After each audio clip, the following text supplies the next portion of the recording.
बुधवारी सकाळी 8:45च्या सुमारास एक घराच्या बाजूने विमान आलं. त्याने एक गिरकी घेतली मंदिराच्या साईडला. त्या विमानाने परत एकदा गिरकी घेतली आणि लँडिंगच्या वेळेलाच दुर्दैवाने अपघात झाला. अपघात झाल्यानंतर त्यातून 2 व्यक्ती बाहेर पडले. त्यांचा मृतदेह बाहेर पडला आणि बाहेर पडल्यानंतर काही वेळानंतर त्याची तपासणी झाल्यानंतर कळलं की हा देह या राज्याचे उपमुख्यमंत्री ज्येष्ठ नेते अजितदादा पवार यांचं मृतदेह होता. अगदी अंगाला थरारक येणारा क्षण असा डोळ्यासमोर प्रत्यक्षदर्शींनी बघितला. या घटनेनं महाराष्ट्राचे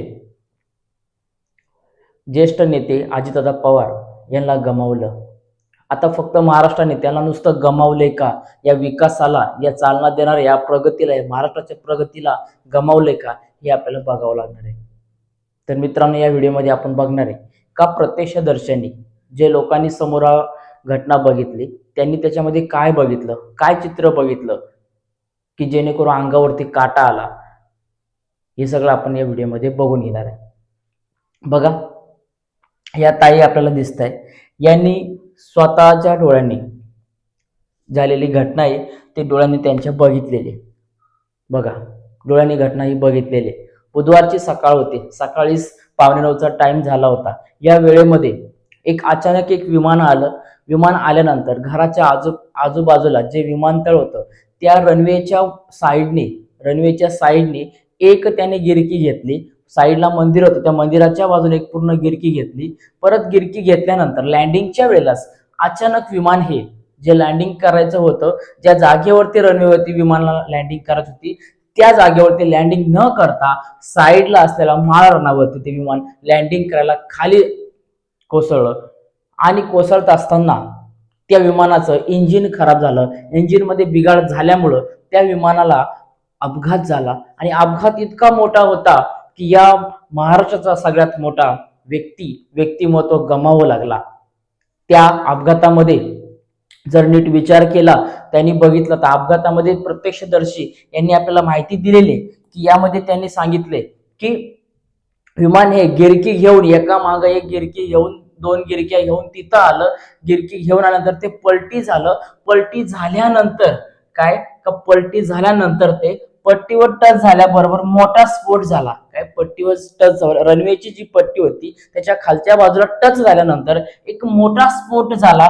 पट्टीला टच झाल्यावरती विमान जागेवर फिरलं आणि मोठा स्फोट झाला. आणि स्फोट झाल्यानंतर आमच्या घरापर्यंत विमानाचे तुकडे उडाले. विमानाचे तुकडे उडाल्यानंतर इतका मोठा भयंकर आवाज आला आणि इतकी मोठी भीष्म आग आली की सगळे लोक धावून आले. धावून आल्यानंतर त्यांना वाचवण्यासाठी जे विमानाला लागलेली आग होती, आग विझवण्यासाठी पाणी घेऊन आले. परंतु पाणी कमी पडलं कारण इतकी मोठी भयंकर आग होती. आणि त्याच्यानंतर 2 मृतदेह बाहेर आले. 2 मृतदेह जळलेल्या अवस्थेमध्ये बाहेर पडले. ते मृतदेह त्यांनी झाकण्यासाठी घरातील कपडे असतील, ब्लँकेट, चादरी असतील त्या आणल्या त्यांनी. आणि त्याच्यानंतर मृतदेह बाहेर त्यांनी झाकल्यानंतर त्यांनी सगळ्यात पहिले मृतदेह झाकल्याच्या अगोदर त्यांनी करणारे असतात त्यांना अग्निशामक दलाला फोन केला.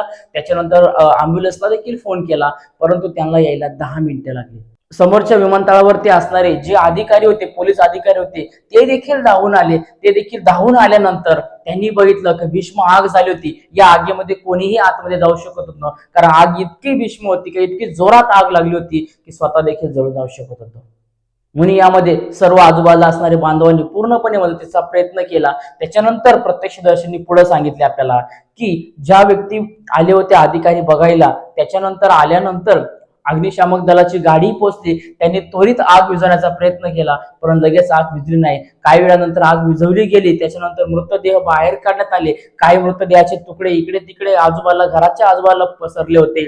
नंतर जे प्रत्यक्षदर्शिनी होती त्यांनी त्यांचा ट्रॅक्टर देखील त्यांनी पाठवला. आणि ट्रॅक्टर पाठवल्यानंतर देखील त्याच्यातून जे काही विमानाचे सांगाडा होता तो बाहेर काढण्याचा प्रयत्न केला. त्याच्यातून मृतदेह असताना पहिल्यांदा अँब्युलन्समध्ये 2 मृतदेह पाठवण्यात आले. नंतर दुसऱ्यांदा बाकीचे मृतदेह देखील अँब्युलन्समध्ये पाठवण्यात आले. आणि यानंतर जे त्यांचे अधिकारी होते तिथले, तिथे आले. त्यांना माहित होतं का दादांची आज बारामतीला एक सभा होती आणि या सभेसाठी दादाच येणार होते आणि ह्या विमान हे दादांचंच होतं. त्यामुळे त्यांना समजलं आणि त्यानंतर त्यांनी राहिलेले तिथले साहित्य होते, घड्याळ होतं, चष्मा होतो. या चष्म्याच्या आणि घड्याळाच्या ओळखीवरती त्यांना कन्फर्म झालं, बॉडीची चौकशी केली आणि त्याच्यामधून त्यांना कन्फर्म झालं की ही मृतदेह हा दादांचा आहे. इतकी मोठी घटना घडली. विमानाने विमान कोसळलं. या विमान कोसळल्यानंतर इतकी मोठी घटना घडली का या महाराष्ट्राला आता एक प्रगती, महाराष्ट्राचा विकास गमवावा लागला. नुसते नेते नव्हते तर ते नुसते या महाराष्ट्राचे उपमुख्यमंत्री नव्हते, तर या महाराष्ट्राचा विकास होता, या महाराष्ट्राची प्रगती होती आणि या महाराष्ट्राचा चांगलं भविष्य हे गमावं लागले. मित्रांनो, आपल्याला येणारा काळ आपल्याला सांगून जाणार आहे का अजित दादा हे सोडून आपल्याला गेले ती का आपला या महाराष्ट्राचा विकास सांगून गेलेला आहे, काही विकास सोडून गेलेला आहे. आता या महाराष्ट्राचं कसं होणार, विकास होतो की नाही, प्रगती होतो की नाही, का महाराष्ट्रामध्ये आता किती संकट येतात की आपण एखादा होत करून नेता, शेतकऱ्यांचा नेता, जनतेचा नेता हा आपण गमवला आहे का, या देशाला, या राज्याला विकासापासून आता दूर होते का, संकटापासून आता संकट हे आता आपल्यावरती ओढून येते का, हे आता येणारा काळच आपल्याला कळणार आहे. नियतीचा खेळ झाला, या नियतीनेच काळाचा घात केला आणि काळाचा घात केल्यानंतर दादांना आपल्यापासून सर्वांपासून दूर घेऊन गेले. प्रत्यक्षदर्शनी लोकांच्या अंगावरती काटा येत होता की त्यांनी बघितलेली जी घटना होती ती अतिशय दुर्दैवी होती. काही वेळानंतर त्यांना कळलं की हा मृतदेह दादांचा होता. त्यांची खूप अपेक्षा होती की जर ते थोडे बोलत असतील त्यांना ॲम्ब्युलन्समध्ये नेऊन वाचवण्याचा प्रयत्न केला असता, पण काळाने घात केला, काळ निघून गेला आणि यामधून सर्वांमधून दादा देखील आपल्याला त्याच वेळी सोडून गेले. खूप आणि खूप दुर्दैवी घटना झाली या महाराष्ट्रामध्ये. सर्व महाराष्ट्र जनतामध्ये शोकांतिका पसरलेली आहे. आता सर्व सरकारी कार्यालय असतील, शाळा वगैरे असेल, त्याच्यामध्ये दुखवटा म्हणून 2-3 दिवस आपल्याला कुठल्याही प्रकारचा कार्यक्रम करायचा नाहीये. दादांना श्रद्धांजली अर्पण करायची. या दुःखामध्ये सर्व आपण सामील आहोत आणि भविष्यामध्ये या महाराष्ट्राचा विकास होतो की नाही, का महाराष्ट्राचा आपण नुसता हिरा गमावलाय. सरकारी कार्यालय असेल, शाळा वगैरे असेल, तिथं आता 3 दिवस दुखवटा म्हणून जाहीर केले ती. या कार्यालयामध्ये कुठलेही सांस्कृतिक कार्यक्रम घेता येणार नाहीये. दादांना श्रद्धांजली अर्पण करायची. यामध्ये आपण सगळे समाविष्ट आहोत. या दादा नुसते गेलेच नाही, त्याचे नुसते उपमुख्यमंत्री गेले नाही, तर हा विकास गेलाय का, प्रगती गेले का, महाराष्ट्र आता अधुरा होतो की काय, या महाराष्ट्रामध्ये आता प्रगती करणार कोण नसेल का, राजकारणामध्ये असेल, संस्कृतीमध्ये, शिक्षणामध्ये असेल, आर्थिक व्यवस्थेमध्ये असेल, आरोग्यामध्ये असेल, कोणीतरी विकासाच्या मार्गावरती चालणारा व्यक्तिमत्व महाराष्ट्राला पुढे घेऊन जाणारा असेल का आता पुढे, याची जाणीव आपल्याला 100% आपल्याला गरज आहे. याची आता गरज, जाणीव आपल्याला पूर्ण भासणार आहे मित्रांनो, की भविष्यामध्ये आता आपल्याला विकास हा नुसता हिरा नाही गेला, तर आपल्या या महाराष्ट्राचा विकास देखील गेलेला आहे. आपल्या सर्वांच्या वतीने दादांना भावपूर्ण श्रद्धांजली व्यक्त करतो आणि ज्या व्यक्तींनी या थरार बघितला, दुर्दैवी घटना बघितली, त्यांनी देखील खूप सारे प्रयत्न केले दादांना किंवा ज्या व्यक्तीला वाचवण्याचा, परंतु त्यांना माहिती नव्हते दादा ती, पण त्यांच्याकडून झालेलं खूप सारं त्यांनी काम केलं ती. आणि घटना इतकी मोठी होती, स्फोटच इतका मोठा झाला होता की आग इतकी भीषण पसरत होती त्या रानमाळावरती आग इतकी भीषण पसरली होती का त्या विमानाचे सांगाड्याचे तुकडे हे आजूबाजूला पसरले होते, आजूबाजूला खूप अंतरावरती पडलेले होते आणि यातच कोणताही व्यक्ती वाचू शकला नाही. नियतीने घात केला आणि दादांना आपल्या सर्वांमध्ये घेऊन गेले.